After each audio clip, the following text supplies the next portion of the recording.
Isang malaking problema nga, kumakaligtas man itong si Lynette at itong si RJ sa mga kamay ni Carlos, at ito nga'y maaalala ni RJ ang mga memorya na kanyang nalimot.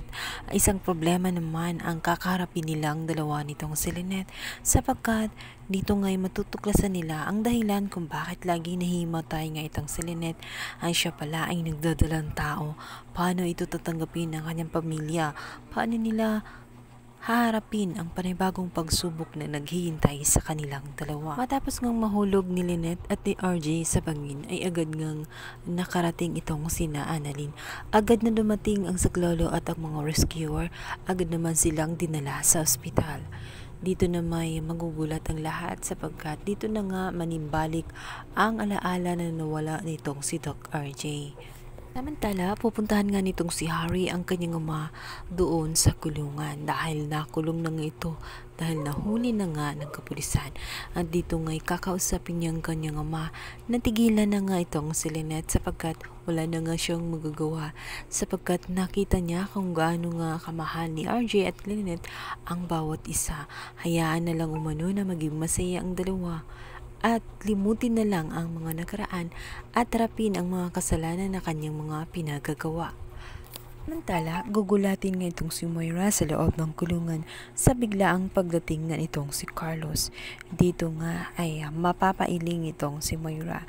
Sinabi nito na iba din ang kanyang dating dahil nasa loob nga ang kulon nito. Kung pagsabihan niya itong si Moira noon ay tila pagka ang linis-linis nitong si Carlos, ngunit sa likod nito ay mas matindi pa pala ang budhi ni Carlos, dahil nakaya nga nitong patayin ang kanyang dating asawang si Irene. Dito nga nga'y magpang-abot ang dalawang mag-best friend na si Moira at itong si Carlos, na dati ay kumakampi sa kanya, at ngayon tuluyan na nga silang magkasama sa isang kulungan. Dahil nga sa malaking kasalanan na ginawa ni Carlos, ay nagtrending nga siya sa buong social media at pinag-uusapan ang kasamaan na kanyang ginawa. Siya ang nabukod tanging doktor na hindi dapat tularan, at dahil doon nawala na nga siya ng lisensya at nawala na rin ng trabaho. Hindi na rin siya makakatanggap ng anumang trabaho pa, sapagkat isang bad record nga ang kanyang iniwan, at kulungan na nga ang kanyang bagsak. Gandang balita naman dito nga kay Moira, dahil natutulungan na nga siya ng kanyang abogado, at sooner or later ay makakalaya na nga siya, sapagkat ito ding si Dax ay hindi na nga titistigo sa kanyang kaso. Kaya naman hihina ang kaso na inihain sa kanya na siyang maging dahilan kung bakit mabigyan siya ng pagkakataon na makalaya. Magpapalit na nga ba sila ng pwesto nitong si Carlos?